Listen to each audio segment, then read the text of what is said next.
Hey everybody, welcome back to Whiskey Central. If you're new here, my name is Shayla, and today I'm reviewing the bottle that my patrons voted on, which is the Highland Park 12-year. If you want to support the channel by becoming a patron, links are in the description box below. So I've got some history for you today, but if you want to skip around to other parts of the video, there's timestamps in the description box below. And if you're new here and enjoy whiskey reviews, make sure to hit the subscribe button so you don't miss out on any new videos. Highland Park is the most northerly distillery in Scotland, located on the Isle of Orkney.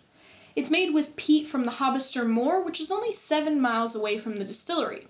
And the water source for this whiskey is the Caddy Maggie Spring. Orkney was conquered and ruled by Viking earls until 1468, when King Christian I of Norway and Denmark gave the islands to Scotland as part of a marriage dowry to James III, King of Scotland. Due to global demand for malt whiskey, most traditional in-house malting floors have been closed, and almost all of the in-house malt production has been substituted by buying pre-malted barley from large companies.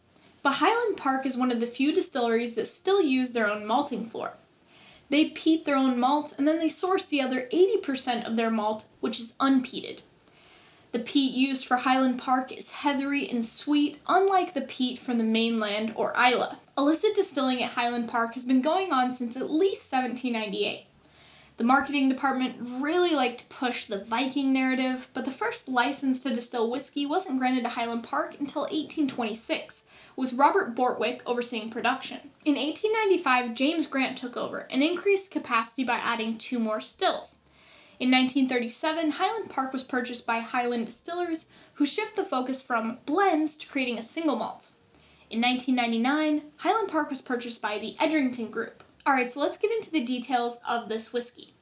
This is the older version of Highland Park, but the rep that I talked to said that this and the new Highland Park 12 Viking Honor are exactly the same. This bottle will run you about $53. It's owned by the Edrington Group, and it's located on the Isle of Orkney in the Highland region of Scotland. It's aged for 12 years and is married for at least 1 month before bottling. It's 40% ABV, and it's made from 100% malted barley. It's aged in ex-Oloroso sherry casks, a mix of European and American oak. It's non-colored, and it's chill filtered at between 6 and 9 degrees Celsius. Highland Park has 2 wash stills and 2 spirit stills, and they produce 2.5 million liters of single malt per year. They also produce some malt that is sold to Famous Grouse for blending. Alright, well, I'm going to pour a dram of this, let it sit for about 10 minutes, and I'll be right back.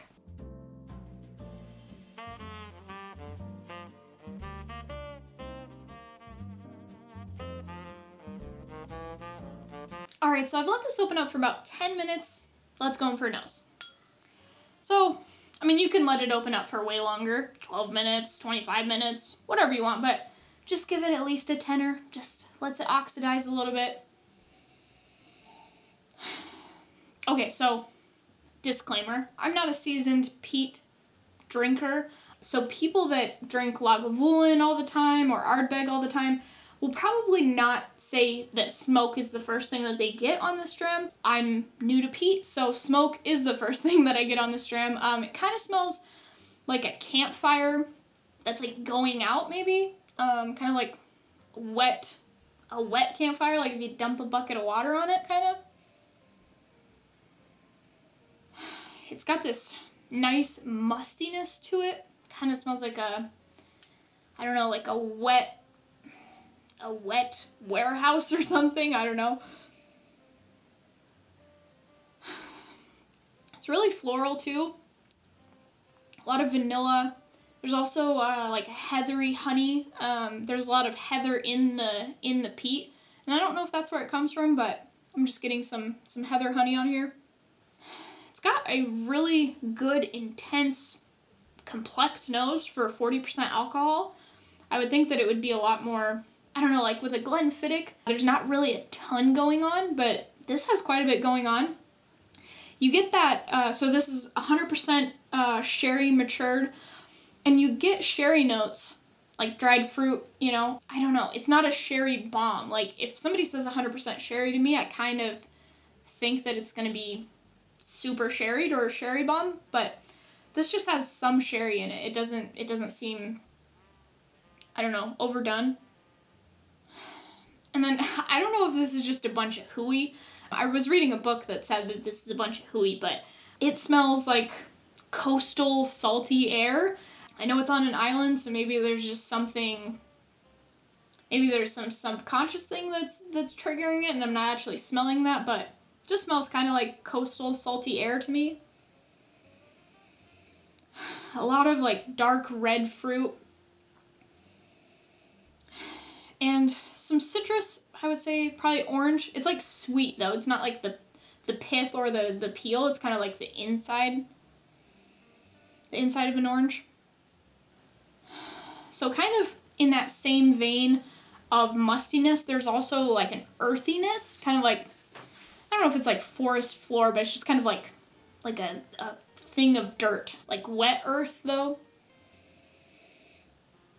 And then it has some like tea notes, maybe a little bit of hay as well. I've been drinking a lot of tea, so maybe that's where this is coming from, but a little bit of tea. And then there's this, and I don't know if I'm going to get this on every scotch, but I swear I'm getting it on every single scotch that I've tried. And it's this buttery cream note. It's like this thick, buttery cream. It's really good. All right, let's go on the palate. Cheers, guys. So, sweet right off the bat, peat right off the bat, but it's not overwhelming. There's just a little bit of it. So, this is going to sound kind of weird. There's this, like, note of gasoline. And, I don't know, I like the smell of Sharpies and gasoline, so to me it's not off-putting. That maybe is off-putting for some people, but it's just the faintest hint of it. There's a little bit of salt on there, too. That coastal air salty note, that might be total bullshit. I don't know. It's malty, a little bit of chocolate. And it's musty. That mustiness that was on the nose comes around the palate, which might sound gross, but it's like musty in a good way. I don't know how else to explain it. There's a little bit of oak, maybe just slightly bitter at the end, but not in an off-putting way. It's just like a little bit of tannin. Let's go for another taste. Cheers. So there's this creamy, kind of oily texture. The body is a bit thin. I wish I had just a little bit more grip on the palate. I would say medium finish.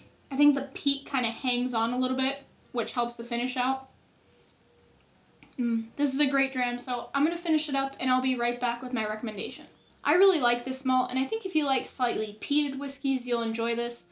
I know that they're trying to appeal to a mass market, but I think this whiskey at 43 or 46% would be a lot more engaging. It would have more complexity, better mouthfeel, a little bit of a better grip on the palate. That being said, I think this is a great intro to peat for a beginner to intermediate drinker. If you like Highland Park 12, you can try a Benria Curiositas, which is peated, or you can try a Highland Island malt like Talisker 10 from the Isle of Skye or Lechic 10 from the Isle of Mull. Thanks for joining me on this episode of Whiskey Central. Next week, I'll be reviewing Benriach 10, so if you don't want to miss out, make sure to hit the subscribe button and turn on notifications. I hope you enjoyed this review. If you did, leave it a like. Thanks for watching, and I'll see you next week.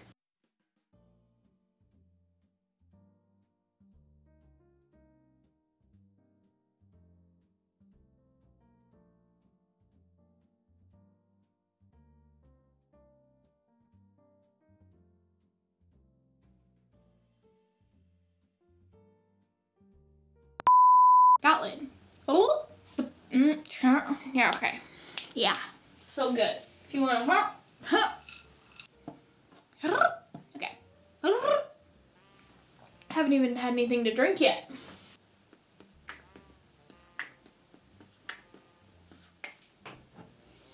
Okay, by the way, just a little...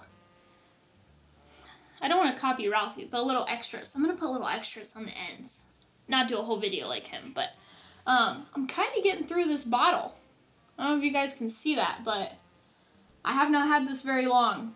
And I've had a few, drams to make sure that I, know what I'm talking about for testing purposes only, obviously. So, yeah, I'm really liking this.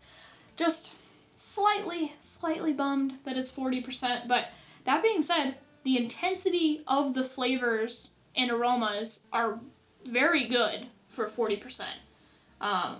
Yeah, I think this at 43 or 46% would be friggin' amazing. So, please, Highland Park, do that.